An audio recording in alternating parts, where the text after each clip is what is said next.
Fund is being robbed. Okay, here we go. We're live. And good morning, everyone. This is a Senate institution. This is the Senate Transportation Committee. And we're going to discuss this morning the Lamoille Valley Rail Trail, which Senator Kitchell has walked many times, end to end. And so she's going to take her snowmobile next and try that. Anyway, it is a very exciting project. As you recall a year ago, it's going to add a lot of folks to enjoy the outside. And I've already heard good comments about it. And so let's get an update. And who will we go to get the update on this? Joel, are you the one that's going to lead off this morning? I am okay, going to. Great. I expect I'll have some comrades joining because Sure. they're going to talk about the agreement with the Forest Parks and Recreation and the maintenance piece of this after. So Sure, go right ahead. Looks like I need permissions, Liz, to share my screen. All right.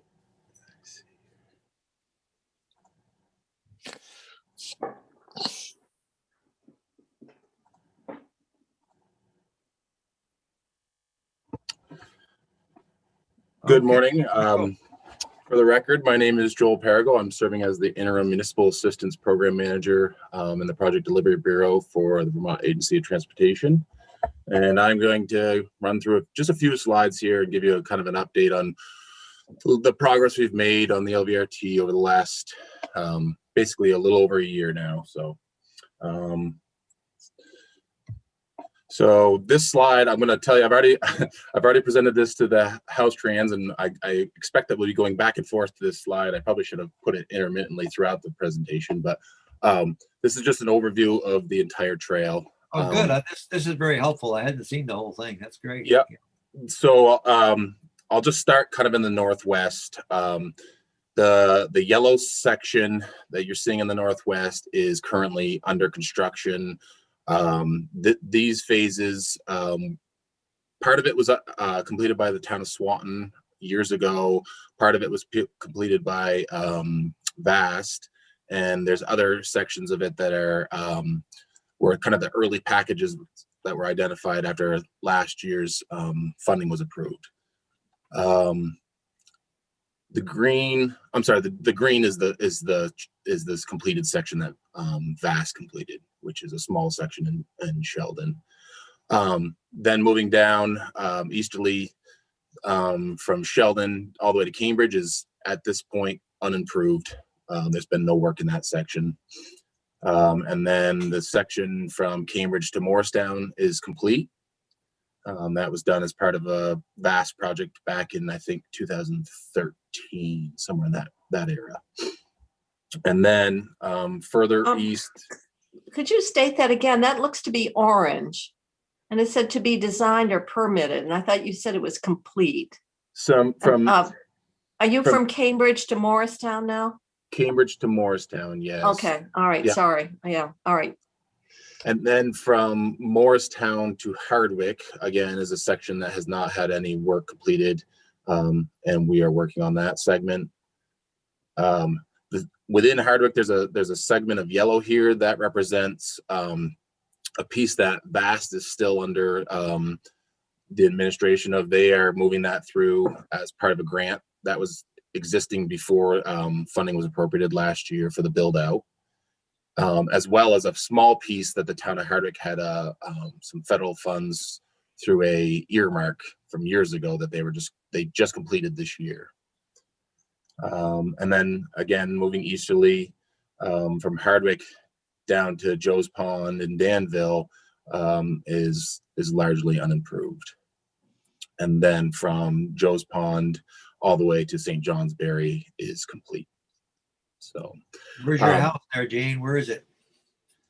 Well, my house is just off Route 2. So it's about, I'm about a half mile from Danville, or maybe a mile from Danville Railroad Station. Where you see the LVRT, the closest is really down by Marty's. There's a segment there that's very close to Route 2, and that's where you can see it. And that's where that's an access point for a lot of the bikers and a lot of the snowmobilers. Okay. I see a lot of the sections that have been completed, a lot of bridges. I think that's the costly part, right? That's So gonna be the expensive one. it is a significant part of the cost. And I was just going to point out the fact that there's these little white blocks are the different bridges that we are either replacing completely or are to the point where they are in a state of disrepair that we can't salvage them, and we are going to put in some prefabricated pedestrian trusses, with the exception of Bridge 80 over the Black Creek. That one was kind of on the fence. That one is actually it's not a bridge, it's actually 3 side-by-side culverts, big metal culverts that were, like I said, they were kind of in question. Based on some budgetary constraints and such, we decided that we can get another 20 years out of them. We'll leave them in place and construct the trail over it. Now that was a rail trail, right? Right. One time the railroad was there. That's so there's no issue about right of ways because that's all been taken care of. There's a little bit of right of way. I'm going to get into that a little Okay. bit, and it's All right. mostly in regards to temporary construction easements that are required. So just kind of a quick timeline. Last year, July 2020 was when the funding was approved for the build out of the project. So it was the remaining approximate 60 miles. Vast had completed about 30 miles and 3 or 4 major structures. And at that point, we identified 2 projects that were essentially shelf ready, fully permitted, ready to go. And those are 2 of the segments that I pointed out in the Northwest, from Swanton to Highgate, which was 3.88 miles. That project is essentially complete. There's some administrative type follow-up going on, but all intents and purposes, that segment is done. We used an IDIQ contract, which is a indefinite delivery, indefinite quantity. A fairly unique contracting method, new to the agency, allows us to kind of cut through some of the red tape with the federal process and get the project out to advertisement a little quicker. So hence the reason that one was able to complete last year. We had a segment from Highgate to Sheldon, which is actually the terminus of, the intersection of the Moyle Valley Rail Trail and the Missisquoi Valley Rail Trail behind Bordeaux Brothers in Sheldon. That's the end of this segment. That one went through a standard design bid build process. It was awarded last year, is currently under construction, but at the current time in a winter shutdown, and will be completed this year in June. And hasn't always been easy. We've had some challenges just in the, as we start to dig into this a little more, we've found that there's been, the original assessment of this trail occurred back in 2008, and up to the point last year, that was the best information we had. We were kind of building these segments as we went along, and as we did, we'd go out and we would do some more investigations on those particular segments. And then when we got the approval of all the funding last year, we sent out teams to look at the bridges, to look at the trails, to look at the permitting status, the wetlands and such, the culvert work that was going to be required. And a lot had changed, as you might expect. One of the challenges is right here in this picture is the Fisher Covered Bridge, which is in Wolcott.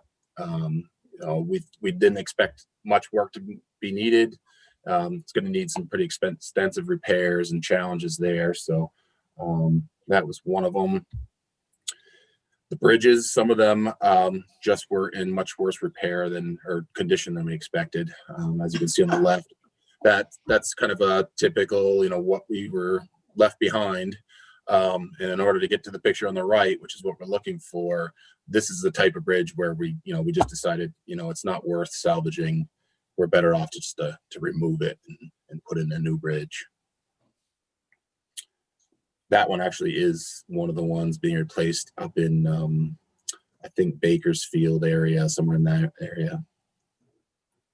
When we talked about this a year ago, we put money into it. Certainly, we were institutions committee and AOT.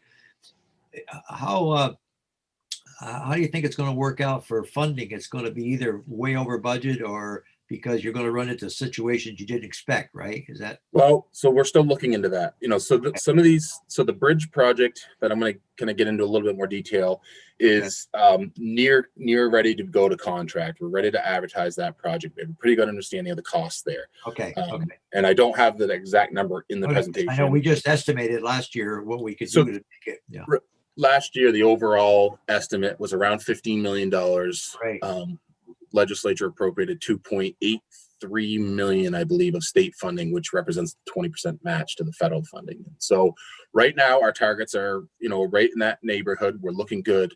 But our preliminary estimates for the segments of trail are still that preliminary. And we're still looking at a lot of the permitting. And then things like this, the trail here, this is a picture from Walden, I believe. Once we got out there and started looking, it was like, the trail just overgrown so much, where we thought maybe we could just come in, do a little bit of grading and put down the surface has now turned into, ultimately removing a lot of more material, doing a lot more clearing, a lot more ditching in order, again, to get to the result on the right, which is a finished section in St. Johnsbury, I believe. so when you let the bids out, you let it go in little sections at a time? Yep, that's what we've done up to this point. And moving forward, I think actually yes. So the next piece to come out is that early bridge project, which are those bridges I showed you on that first slide or the second slide. We have 6 bridges going out to advertisement at the end of March, and those are going to be replaced with prefabricated pedestrian trusses. So they're fabricated in a shop out in the Midwest. They're trucked here in segments, essentially spliced in place near the replacement site, and then lifted into place by a crane. Right. Okay. So there's 6 bridges being replaced with that sort of method, and then following behind that are the 3 major trail segments: the segment from Sheldon to Cambridge, the segment from Morristown to Hardwick, and then from Hardwick to Danville. Those segments will follow fairly close behind. Those are in a preliminary plan stage at this point. They are, we're moving through the permitting phase on those right now. We just submitted, I believe, all of the permits on all 3 of those segments just in the last few weeks to DEC. And all of those will go to advertisement like early summer, with a construction completion in June of 2022. Senator Ingalls, you had a question? Yeah. Joel, as far as the bridges, when you're replacing them, to what standards are you replacing them? Are you replacing them to the new standards of what the rail lines are doing to, heaven forbid, this ever has to get turned back into a rail line? Are they being replaced to that standards, or there's a lesser standard of travel? Yeah, That's a good question. Good question. It is a lesser standard. So the rail banking status that we have in place that allows us to turn this into a shared use path, it requires us to keep the rail right away open to a point where it has the opportunity to come back and become a rail line eventually, if it were ever to happen. But it doesn't require us to keep it up to rail standards with bridges. As long as there's no, we can't put easements across the line that would impede a rail coming back, or changing the grade so dramatically that it couldn't get back. But this bridge in this picture is a prime example. This is over the Lamoille River in Cambridge, and this is what we're replacing most of the bridges with. This is a prefabricated pedestrian truss. This particular one is 250 feet in length. Most of the bridges we're putting back are rated for what we call an H10 loading, which would allow like an ambulance to go across it. A standard car could even go across it, and like a groomer for the snowmobile trail could go across it, that sort of thing. Some of the bridges we've require a little bit heavier loading because they are going to serve as access for construction also. And so you might see a loaded dump truck going across them, sort of thing. So, Joe, Yes, go ahead. Joel, I have a question, and that has to do with access to the trail and parking. It seems like it's gonna be in certain areas, always a challenge where there are access points to the trail and adequate parking. As you're building this trail out, to what extent is it possible? I mean, obviously we own the rail bed, but maybe the where people want to park, depending on what section of the trail they want to use, can perhaps be challenging. So I was wondering how you're looking at the parking. You know, you go over to the White Mountains and you look at the trailheads there, and there are cars parked all along the road, and you know the parking lots are full. And so I was just wondering how you're looking at the parking demands that the trail, once completed, could present. So, as you kind of alluded to, you know, the rail line itself is owned by the state of Vermont, and you know, we don't have, because of the way we've put this thing on a fast track, we didn't have the opportunity to include those sorts of things in this particular project. So it's sort of outside of the scope of this, but there is coordination going on. The RPCs have been heavily involved. There's 3 RPCs involved throughout the corridor here. You know, they're the ones. Actually, I have a meeting this afternoon with Northwest Regional to talk about that sort of thing. They've actually brought on a specific employee to work with the municipalities, you know, to anticipate that sort of thing. You know, the trail's coming. Where can we start kind of jumping on, like the towns of Johnston and the town of Morristown have done? You know, where can we start creating municipal facilities or private facilities where we can get people into our town, provide parking and that sort of thing. Mm-hmm. So it's more of it's been more of a coordination effort than it has anything with this particular project. And no, so it's just far, it's nice to know that's being, it doesn't mean that AOT has to take the lead, but it's nice to know that these conversations are going. Right. We took a couple of years ago, we took a trip along, and we stopped in Johnson, we stopped in Wolcott. I mean, and it was interesting to see how the towns were responding to this, what they saw as a real opportunity. So yeah, it really is one of those, if you build it, they will come sort of things. With, you know, you look at the town of Johnson, they've built this nice, beautiful park and parking area right along the trail now. Mm-hmm. They've got signage to bring people into the downtown. Morristown's lucky enough to have the trail go right through downtown. You know, shops mm-hmm. are setting up right on the trail, that sort of thing. So, if you arrive with a car or a truck with a trailer for a snow machine, that takes quite a bit of space, I'm sure. Yeah. I'm sure there's a lot of snow machines that go on that trail, won't there?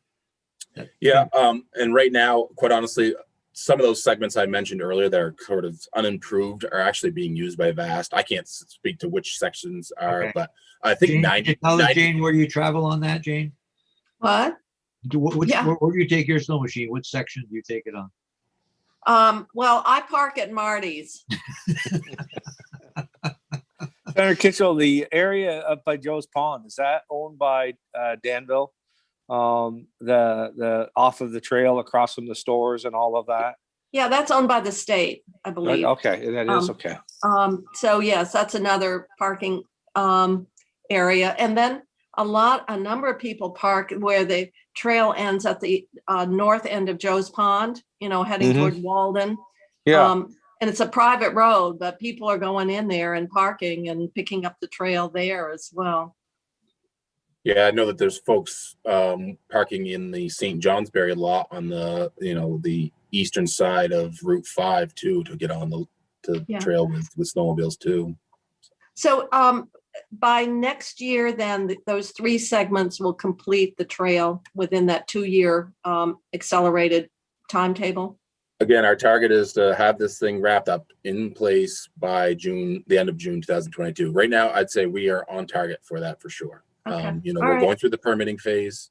As long as our contracts fall into place this spring, there's, you know, and seeing no major issues, then that should happen. Absolutely. Good. Any questions to this point? Any further questions? Yes. Oh, well, I had one more question. Sure, go right ahead. The segment in Walden that was the topic of the Act 250 appeal, and then that got resolved. there's nothing that is holding up the completion of that segment then at this point. Nope, not that, Okay. you know, I know, I believe that the couple that was, you know, most outspoken there has either separated and moved on. I've heard nothing from that Okay. area since Act 250 essentially. Okay, thanks. Yep. Jane, how many years since the train has driven on that track? Yeah, I was gonna ask Oh. that too. It has been, what, since the 60s, maybe? Wow, really? It's That's been- Yeah. That trail, that railroad was never really a strong moneymaker. I remember when they used to deliver the Cala Ding Dong at the Danville station, and that would be back in the 50s. So it really, and then it was just occasional, particularly, it was, there years ago, of course, there used to be passenger, but that was many, many years ago. But I think it went out in the 60s. And then there was that big washout in Wolcott, remember? That just broke the trail right up. And I can't remember where that was, but it's been, well, in the 50s. What is this, 2020s? It's been like 70, 75 years. It's been a long time. wow, wow. No wonder it's grown up quite a bit. Yeah. Senator Mazza. Yes, go right ahead, Senator Perchley. Joel, can you go back to the map? Well, maybe you don't have to go to the map, but Yeah, I can. the question is, or is there a map of where, if any, other trails intersect with or will intersect with the Lamoille Valley Rail Trail? So like down in Marshfield, we've been working on the Cross Vermont Trail, and I know there's other community trails and things like that. So I didn't know if there was any greater network of trails. Well, there is a map on our website, vtrans.vermont.gov, and then if you go, there's an LVRT page, and it does have a little more detail than what you're seeing here. And the intent with that map is more of a construction related type map, but eventually probably we'll turn that. So up until we started construction, VAST had a lvrt.org website that they carried a map on with that sort of information, and the intent in discussions with them is that we will eventually turn this kind of back over to their page, where you'll see things like that. You know, where can you access the trail? Where is there a good parking spot? They even had things like shops that are accessible by certain segments. I do know that map includes like the intersection with the Missisquoi Valley Rail Trail. I think there might be a small spur in Hardwick. Things like that are more available on that other map. So it's on our website. Yeah, it looked like Michelle just posted it. And I guess maybe a question for Michelle later on about the long-term management of the trail, if that's going to be vast. I think I saw something about maybe making it a park. So maybe that's That is later on. on Michelle and Dan. They'll be talking about that very soon. Okay. Anything else at this point? Very good presentation. Good to see it. Good. Thank you. Yep. Thank you.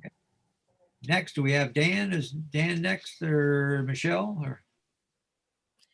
So what we can do is I'll have Dan talk about how we have maintained the trail to date and what our plans are for the next couple of years. And then I'll talk about the report.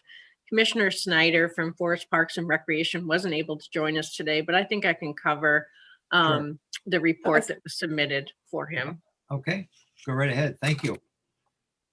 Good morning, everybody. Dan Delabriere here.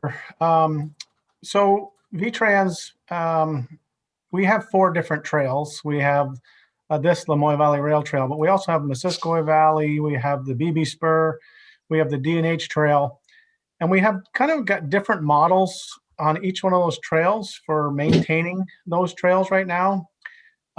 So for instance, right now, the Lamoille Valley Rail Trail, we have an agreement with VAST, the Snowmobile Club, to essentially do all the maintenance on that. Well, of course, the trail isn't completed, so the level of maintenance varies from completed section to non-completed section. And obviously the non-completed sections, they don't do a lot of maintenance there because they essentially just groom over everything in the winter. And They do a little brushing and things like that. So different, very much different levels of maintenance per section. So, which leads to, very different levels of costs and things. Going to the Missisquoi Valley, VTrans is 100%.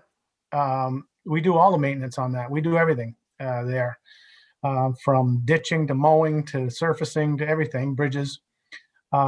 Same thing on the BB Spur. But then we have a different model on the D&H where we have an agreement with Forest and Parks, and they do sort of the lighter maintenance. And by what I mean by that is they'll do the mowing, some signage. If there's a complaint, they might handle the complaint. But VTrans, we still do sort of the heavy lifting. We still do, if there's a bridge repair, we'll do that. If there's a property management issue, we'll deal with that, any crossing agreements or anything like that. So my point here is that we have a few different models that we're working off from, and we're trying to figure out what's the best model to move forward. When Joel gets done with the Lamoille Valley Rail Trail, we're going to have, 93 miles of trail, and we're going to obviously invested a lot of money in it. We're going to want to maintain it, so because people are going to want to use it, and it's going to be a pretty good challenge to maintain this, to a good standard. So we're looking at a couple things, and Michelle's going to go over a report. But that, to date, that's how we've managed the other trails. And after Michelle gets done talking about the report, we can talk about how we move forward. Okay. Thank you very much, Dan. Okay, Michelle. Thank you, Dan. Michelle Boomhauer, Policy Director for the Vermont Agency of Transportation. And the report that was referred to is posted on your website. Commissioner Snyder may also speak to this when he comes. But last year, as part of Act 139, which was the capital bill, the agency was directed to coordinate with Forest Parks and Recreation to develop a memorandum of understanding regarding future maintenance of the rail trail. And Forest Parks and Recreation was also to work with the Agency of Administration to submit a plan for eventually developing the trail into a state park. And so we coordinated with Commissioner Snyder related to both aspects. I think one of the things that you'll see in the report was the issue of the fact that the trail is still under construction. We have 2 more years to advance that, and sort of changing maintenance partners midstream didn't really make a lot of sense to us. And also the issue of how we would fund as transition. Forest Parks and Recreation, as you know, goes on a fee per service model where they have park entrance fees. And this would be, an open linear state park, as it were, which would not lend itself to a fee collection system. So longer term thinking about how Forests and Parks would actually be able to fund staffing to maintain the trail was a consideration that Commissioner Snyder will address when he comes. Currently, we have a trail management plan, which was developed in 2016 with VAST, and VAST does not receive any funding from the agency to do the maintenance that they do. They use a lot of their volunteers. They do have some paid staff, but they maintain it on the basis that they were one of the 2 entities that applied through a competitive process to be able to oversee this resource and implement this resource 20 years ago, I want to say. I was involved in the very beginnings of this trail effort. And so they had put together a package, and this is part of it. And they were originally going to fund the full construction, but as we know, the cost escalated significantly, and the state stepped in wanting to make sure that we did advance a resource that was going to be able to be enjoyed and utilized by Vermonters and visitors to the state. So consequently, the report submitted by Forest and Parks indicates that we'll continue to coordinate and explore means of advancing a management plan that would involve Forest and Parks taking this over. The identification of a funding stream is going to be imperative. It's estimated through Forest and Parks that it would cost them about $3,600 per mile to maintain the trail, or about $350,000 per year. Right now, the way VAST does it with their volunteer network and their limited staff, they're just doing sort of the basics on the trail. They do the mowing, and they do this, sort of the trail survey, picking up brush and wood that comes into the trail, and low spots that might be hit by some flooding. But if there's a major activity that occurs, or a resurfacing that has needed to be done, the Agency of Transportation takes care of that major maintenance right now. So that is the extent of what we're facing at this point. How many miles is it, the whole trail from end to end? 93 miles.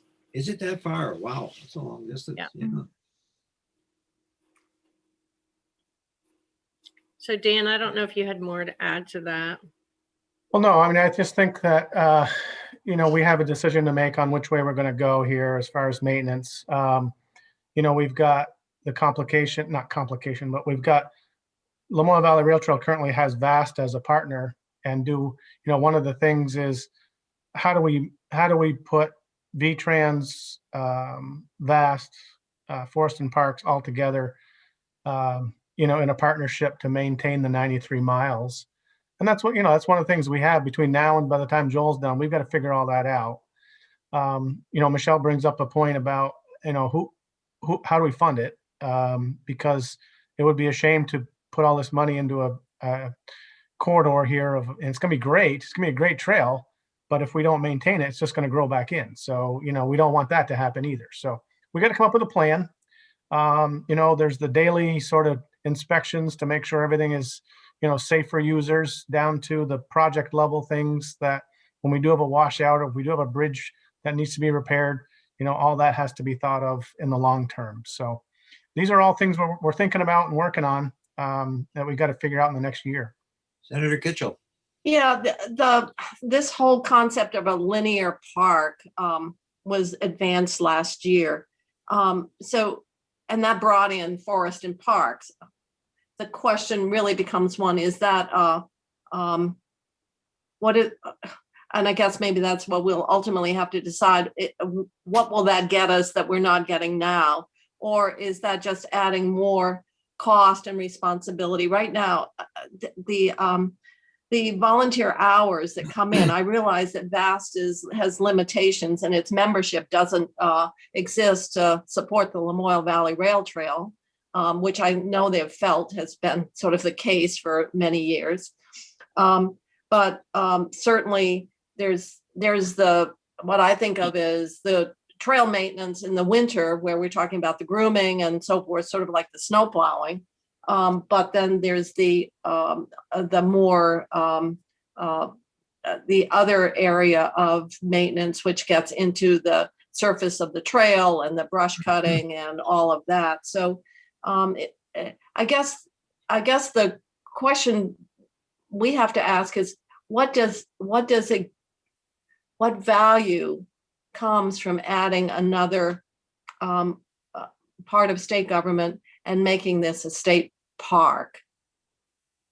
And I don't know if somebody read something and that's kind of a nifty idea, or the extent to which it shifts the responsibility to the underfunded Forest and Parks Department, or there are opportunities for federal funding that come with a park that we wouldn't get if we were going through the transportation mechanism. So I guess I'm really at a point like saying, well, this concept has been thrown out here, but ultimately we have to vet it. We have to really analyze what are the advantages of it, the disadvantages of it, the injection of a third party. toward what end. When it's not as though they've got any money to bring to the table, I can tell you that. And so those are, to me, the fundamental questions that are still ahead of us. Anyone want to answer on that, or we're going to have Mike Snyder on in a couple of minutes here. Probably Mike can add some. Michelle, anything at this point or no?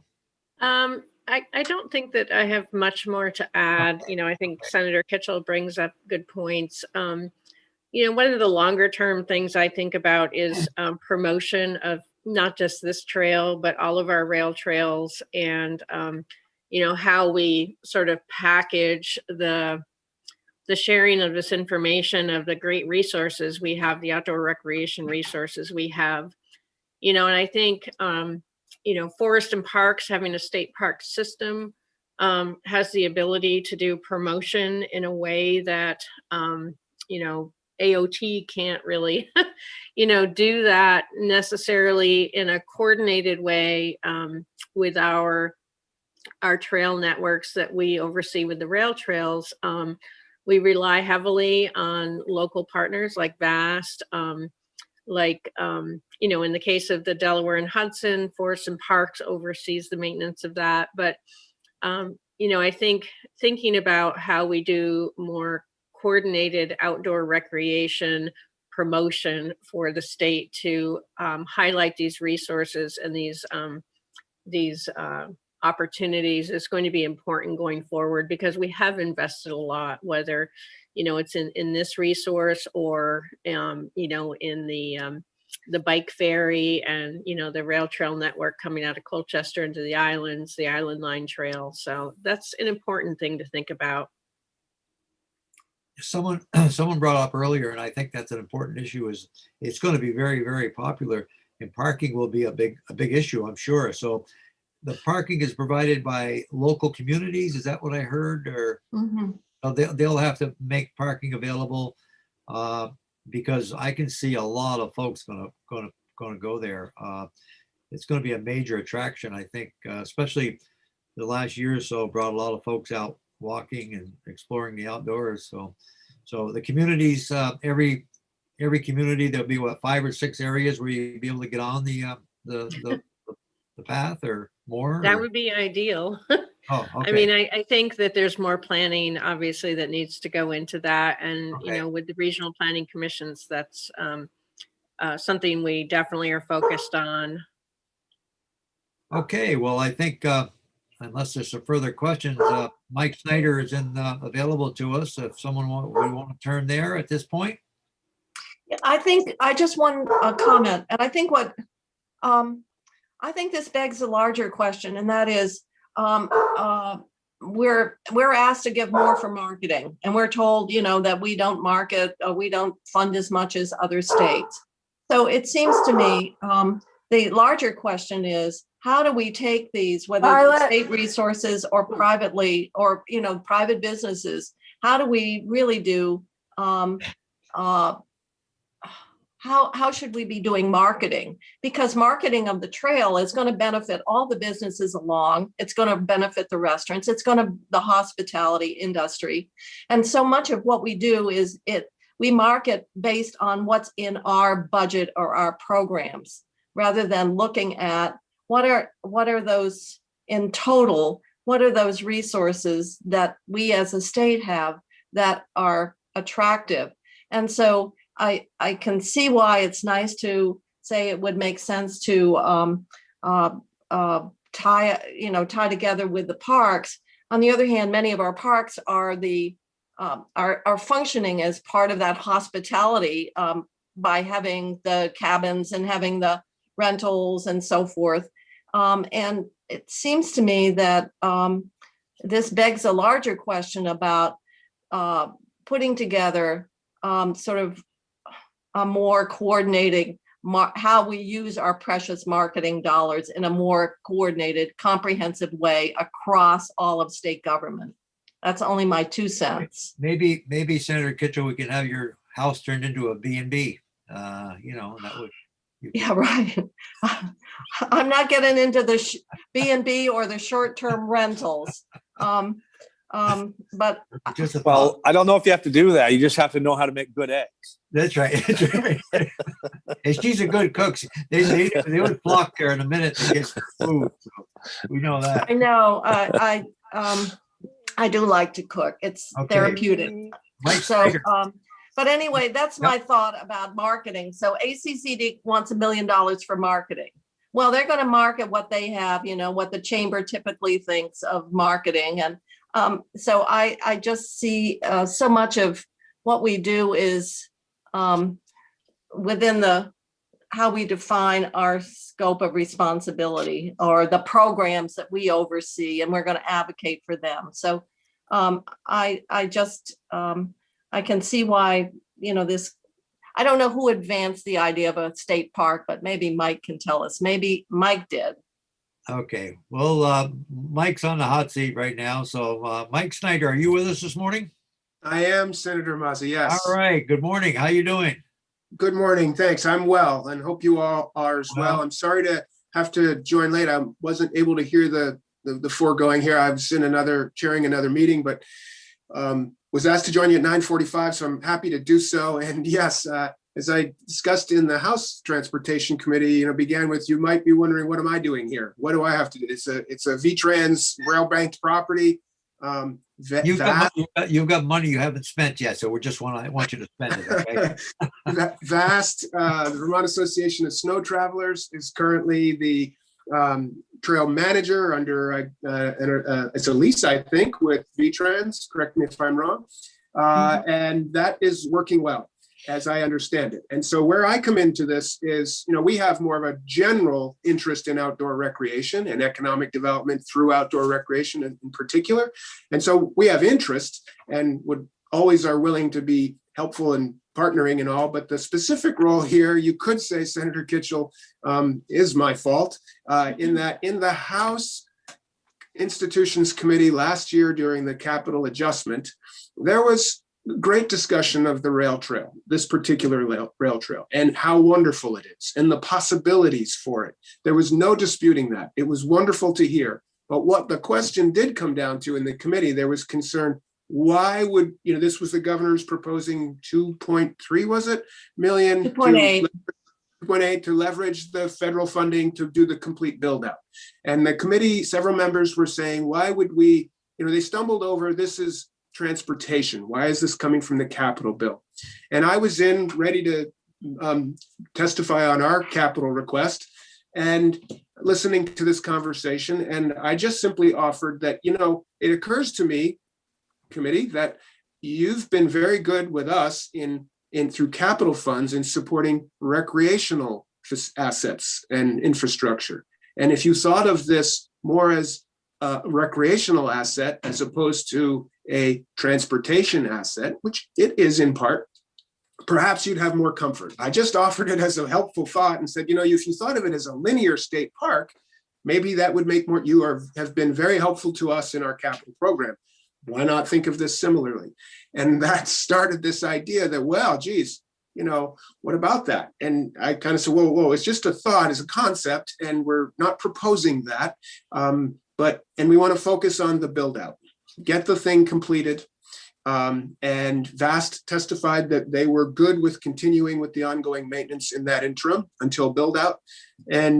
But maybe in the future, we could think about what's a new operating model. VTrans is really good at building stuff, permitting, designing, and we're pretty good and have expertise at managing recreational assets. So it said, hey, why don't you come back and give us a report? Look into that. What is the possibility here? So we've delivered this report, I believe Michelle shared with you, kind of covering what other states do, what other rail trails have happened, what's the story with linear parks. And we basically conclude that, sure, this is a possibility. It makes some sense. That's our thing. But there's a lot of work to do, a lot of questions to answer. Principally, I would say, remember, our state parks are mostly fee controlled. That is, you pay $4 to come in for day use, you pay to rent a cabin overnight. And that's how, you know, as most of you know, we don't get a lot of general fund for this operation of state parks with 1 million visitors. We grow our own. It's gate receipts, ski area leases, timber sales, telecommunications licenses, et cetera. And And that's of a $13 million operating budget for parks. We grow about 7 or 8 million of it ourselves. 3 million then addition from ski leases on state lands, and maybe 4, 5, 600,000 in general fund. So in other words, we need those fees. They generate $7, $8 million a year. And we can't operate without it. And we do not recommend that for a rail trail. So that's kind of a problem here, right? Is it, how would we need to crack that nut? I'd like to say, if everyone thought this could make sense, we'd love to take this on as as a good thing, if it made sense. But that's a big hurdle there is that what's the operating model for funding? So we just try to make some points about what could happen. There's a lot of stakeholders to engage with. And again, let's focus on the build out. That's the most important thing. And that's complicated enough. Good thing. It buys us a little time to consider this concept or conversation about it. I hope that's helpful background, and that I think explains why I'm involved here and trying to stay in my lane, as it were, to use a VTrans reference.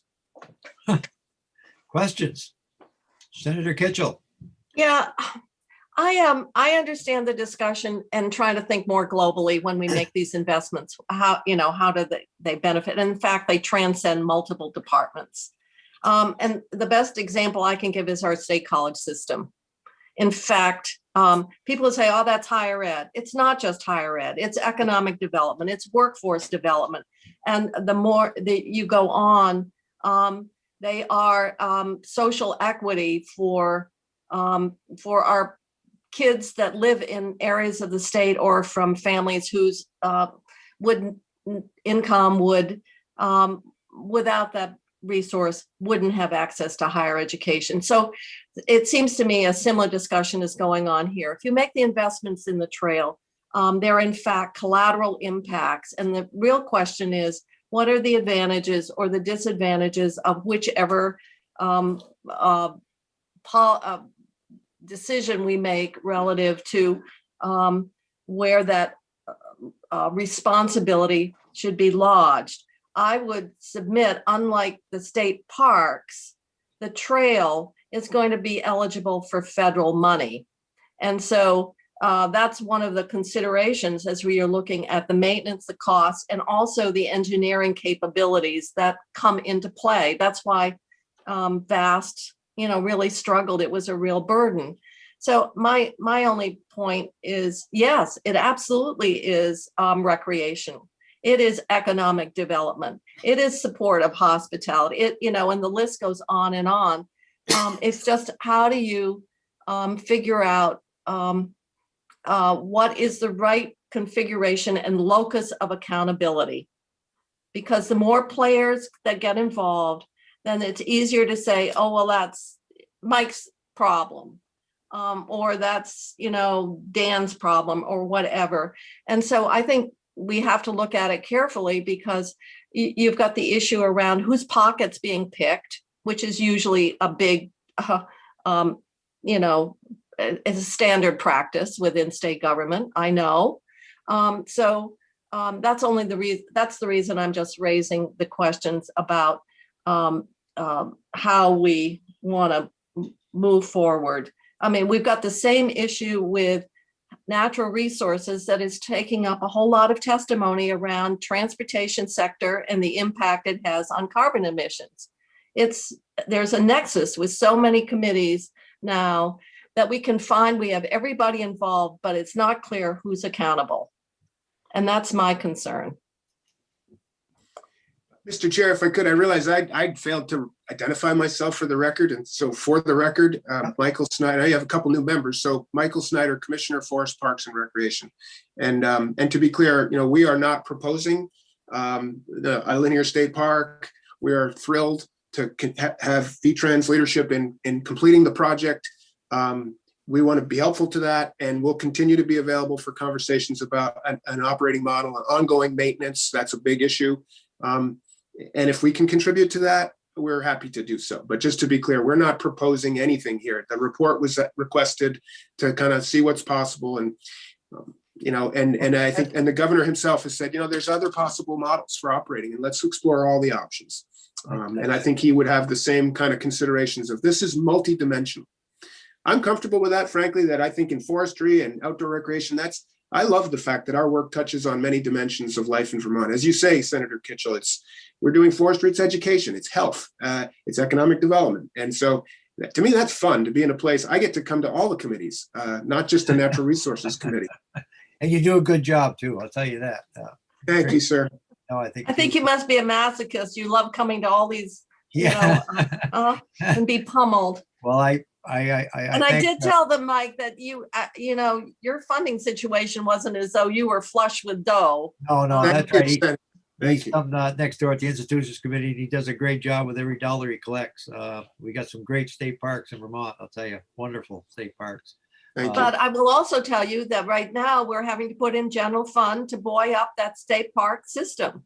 Right. So that's why I'm just saying, if you think that there's an ability to somehow shift some of the cost or deal with the maintenance by giving it somewhere else, it really comes down to a lot of it has to do with fiscal and where to me where the probability of funding and responsibility.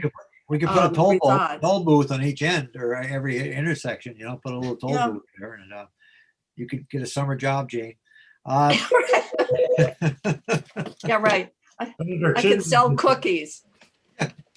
Senator Chittenden is interesting in tolls. Maybe he could figure out how there to. you go. Senator Chittenden likes tolls. Where is he? Yes, he must know. I like tolls for vehicles, but for this, I think we could set up some solar panels, like a lean-to structure, so that we could have little Boy Scout sales and lemonade sales at the entrance. This is a great project. It really is. We had a lot of discussion on it last year. It's a great project. Like, there's a lot of moving parts, and we'll have to work our way through it. But I think it's a fantastic opportunity for tourism in Vermont. And look what's happened this year with this epidemic out there. How many people have walked on the trails and participated in outside activities? So I haven't seen it, but I understand it's going to be a great project over the years. Anything else for Mr. Snyder this morning? Any comments, questions? Well, thank you very much, Mike, for showing up this morning. Appreciate it. You're very welcome. Happy to do it. If it's okay with you, I will jump back to my other meeting and Go right ahead. You know how to reach me if you need anything. Thanks all. Great. Stay well. Thank you. All right. Okay, Michelle, we're back to agency. Anything else you would like to add at this time, or? No, I think we've covered it all today, and we appreciate the inquiry and the support. Yeah, I think So we're on the floor at 10. I mean, our joint session, not on the floor. Are we at I thought it was 10:30 or is it 10:30? Oh, okay. Yeah, we don't go on the floor till this afternoon, right? Yeah. Yeah, we're All right. 10:30 is our joint session. Our next meeting is at 10:30. Floor is at 1 o'clock. Yeah. Anything else this morning we want to discuss? We've got a few minutes. Okay, I guess you got a few minutes to yourself before we go on the floor for the joint session. Yes, Senator Ingalls. Is Dan still with us? Yeah. Yep. Dan Yes. Deliver? Yep. Yes. Off the subject, Dan, just something that had just thought process in my brain. Does the state ever envision any new rail trails other than some extensions over in Chittenden County area? I mean, is the state pretty happy with the rail trails that they have? Do you ever envision ever putting a new trail in to service one part of the country, the state that isn't serviced well by rail? So, Senator Ingalls, if you kind of look back and historically figure out how we got to this point, it's active railroads that over the years have kind of headed under. They just weren't making any money. And what we were trying to do is we were trying to preserve that transportation corridor and rail bank that transportation corridor so we don't lose it. Because once you lose it, you're probably never going to get it back. And so there's two things here. Number one, we preserve the corridor in case rail service ever wants to come back. But number two, it creates this rails to trails opportunity for the state of Vermont. So to answer your question, we don't know. I mean, hopefully the railroads that we have, stay active and well. We are not actively looking for any of these active railroad properties to be turned into rail trails. But they've been good opportunities for the ones that we do have, the Missisquoi, Lamoille Valley, DNH, BB Spur. People love them and they are great. And so if those opportunities come up down in the future, certainly going to look at them, but we're not actively looking to add any. So most of them are in the northern part of the state then, with the BB Spur, Missisquoi, Lamoille Valley. They're the trails that the state owns are. Yeah, we have some nice ones. Yeah, they're nice. Yeah. No, but they're in the northern tier, except for maybe. Except for the DNH. Yeah, the Right, DNH. Right, correct. Uh-huh. Senator The Ingalls, only thing that I've heard some discussion about, I know Senator Ingalls, is there's that connection from St. Johnsbury up through that goes through Gilman and went to the paper plant and then into New Hampshire. And that's owned, oh boy, Pan Am owns Pan Am. that, I believe. And They do. it's pretty well grown over. But there has been some discussion, I think particularly in Concord, about acquiring that trail. But I'm not sure on the New Hampshire side, is that still an active railroad? Do you Parts know? of Yeah, parts of it. It doesn't go all the way through anymore. Sections of that have been purchased by the state of New Hampshire and others. So you can't connect all the way through, but it's still considered, if you look at the FRA, it's still considered as an active railroad. It's not abandoned and it's not converted to rails to trails. So Right, I know. it's legally still an active railroad. But you're right, that if that does come up, and that is owned by Pan Am Railroad, which is currently in the process of selling. Pan Am is up for sale right now. So who knows what the new buyer is going to do, if the new buyer is going to reactivate it or do something different with that. But we're always engaged. We're always keeping our eye on that kind of thing. Yeah, that's the only segment I know that is sort of the status might be one where it would be for sale at some point. You know where I'm talking about, Russ, I'm sure. Yeah, absolutely. Yeah, behind the Moose Lick Diner and all up through there. Yep. Yeah. Absolutely. That'd be great. And that would be a great trail too. Following up through there. That's a nice area. It'll give you more area to walk, Senator Ingalls. You know, Absolutely. You gotta get your 5 miles in every morning. You could take your boat up the Moose. I could. Senator Chittenden said Senator Ingalls walks 5 miles every morning before he comes with us. So. Yeah, I wish it was only that. Okay, I think that covered it. We will. Liz is going to discuss with us tomorrow's schedule and next week's, and just give us an update. Thank you very much for. Thank you, everybody. Yeah, thank you. Okay, Take Liz, care. do you want to give us a little update on tomorrow, next week?